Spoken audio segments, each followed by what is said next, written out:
Yüzlerçe migrant Serbiýanyň serhedinden Horwatiýa geçmäsine şyp sowuk we ýagynly howada bir näçe saatlap garaşdy.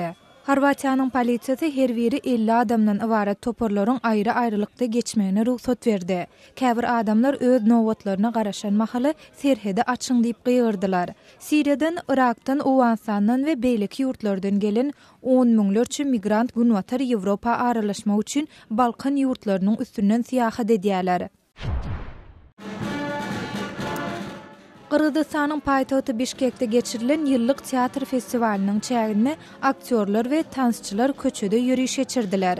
Bu ýürüýüşe Kırgızstanyň 8 sany teatr topory we Merkezi Aziýanyň çäginden hemde Russiýanyň Tatarstan Respublikasyndan gelen ansambl toporlary gatnaşdylar.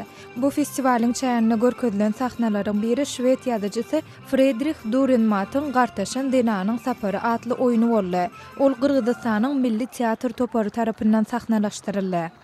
Siz Azatlyk radiosynyň şu gün kütäzelikleri bilen tanış boldyňyz.